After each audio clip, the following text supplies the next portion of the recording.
Bonjour à toutes et à tous. Alors aujourd'hui, nous allons traiter le QCM du chapitre numéro 17 des phénomènes ondulatoires. On travaille sur le livre de Terminal Bordas.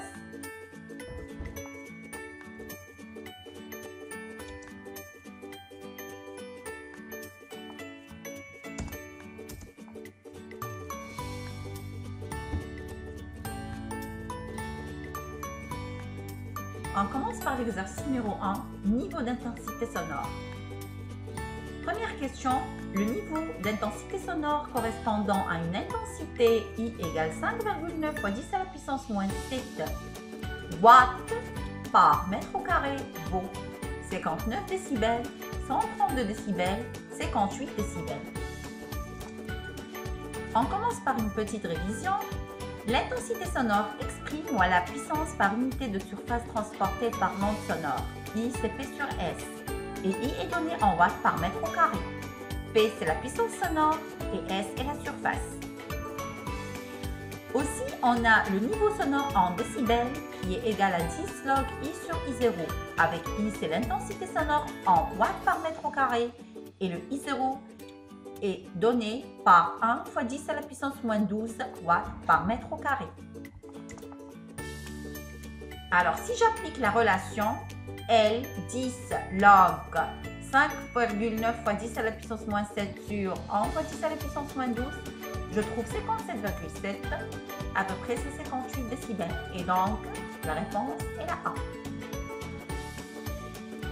La deuxième, l'intensité sonore associée au niveau d'intensité sonore de 104 décibels est. Alors ici, ils veulent dire de chercher le I, car ici, on a le L qui est donné. Le L est donné en décibels et le I en watts par mètre au carré. Et donc, soit 2,5 fois 10 à la puissance moins 2 watts par mètre au carré, 2,5 fois 10 à la puissance 10 watts par mètre au carré, ou 10 à la puissance moins 12 fois 10 à la puissance moins 404 sur 10 watts par mètre au carré.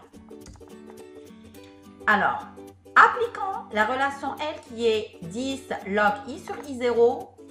Et donc, on cherche le I. Il faut enlever le log. Donc, on a L sur 10, c'est log I sur I0. En appliquant la propriété du logarithme, 10 à la puissance L sur 10 égale 10 log I sur I0 et 10 log de A, c'est A. C'est I sur I0. Par conséquent, le I, c'est le I0 fois 10 à la puissance L sur 10. Application numérique, ça donne 2,5 fois 10 à la puissance moins 2 watts par mètre au carré.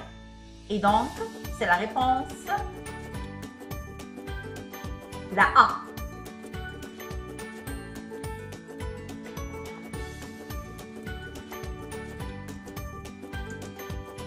La deuxième réponse, effet Doppler. Ça, c'est la quatrième. Un émetteur ultrasonore de fréquence F égale à 40 kHz s'éloigne à la vitesse de 20 mètres par seconde.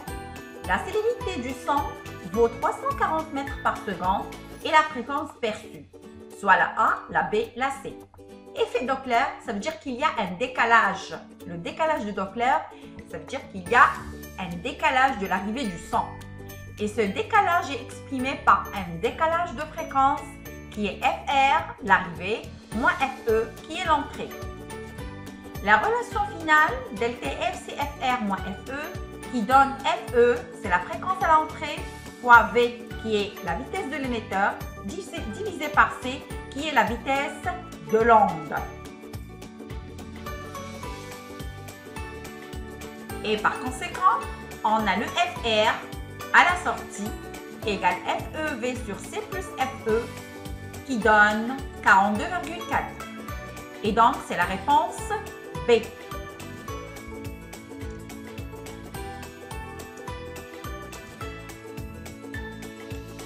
Pour la diffraction d'une onde.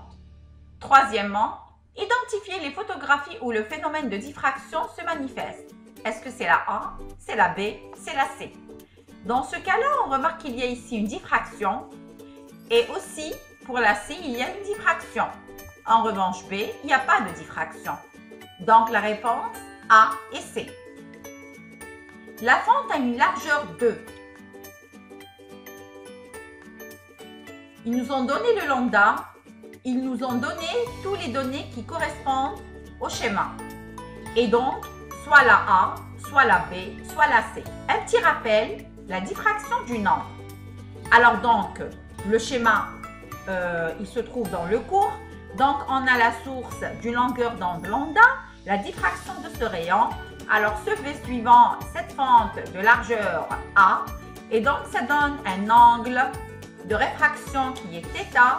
Et donc, le θ, donc le θ qui est lambda sur A. En optique, la diffraction vient limiter le pouvoir séparateur de la lunette astronomique. Alors donc, si je reviens à la relation, il faut d'abord chercher le θ. On n'a pas le θ. Après, chercher le A en fonction de lambda, parce que ici, le lambda, c'est 650. Alors, d'après la figure, on a le θ qui est, ou la tangente de θ, qui est l'opposé sur l'adjacent. L'opposé, c'est d sur 2, sur l'adjacent, c'est grand D, égale à 0,44 radians. Dans ce cas-là, on est dans le cas des orbes très petits et par conséquent, le θ et le tangent θ sont égaux, mais le résultat est donné en radians.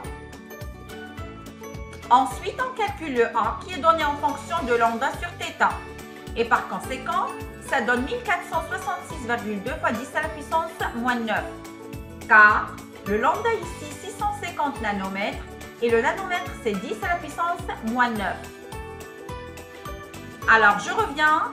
Je vais transformer ce résultat sous cette forme. 1,46 fois 10 à la puissance plus 3 fois 10 à la puissance moins 9. Et par conséquent, plus 3 moins 9, ça fait moins 6 et ça donne 1,46 micromètres. Et par conséquent,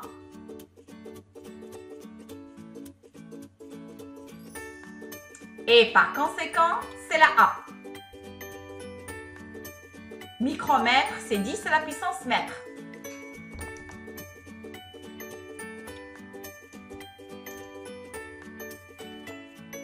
Interférence de deux ondes. Dans cette situation, la somme des ondes donne une zone sombre, une zone éclairée, une zone peu éclairée. Un petit rappel, interférence de deux ondes. Donc, interférence constructive, ça donne les ondes sont décalées de K et de lambda et ça donne ondes renforcées. Dans le cas d'interférence destructive, les ondes sont décalées de K plus 1,5 et par conséquent, on a une onde annulée. 5. A, deux ondes en opposition. Donc, on a les deux ondes en opposition. Donc, la réponse est A, ça donne une zone sombre. La deuxième question, la longueur d'onde vaut la A, la B ou la C. Alors, dans le cas des interférences de deux ondes lumineuses monochromatiques, on a le delta L, c'est K fois lambda 0 avec le K appartient à Z. Ou sinon, le delta L, c'est K plus 1,5 fois lambda 0 avec K appartient à Z. Ici, le décalage se fait avec un lambda sur K plus 1,5 fois lambda. Et donc, on a 4 franges brillantes et par conséquent, le lambda, c'est le 1 cm sur 4. Et ça donne 2,5 qui est proche de la A, non pas de la B et non pas de la C. Donc, la réponse juste est la A.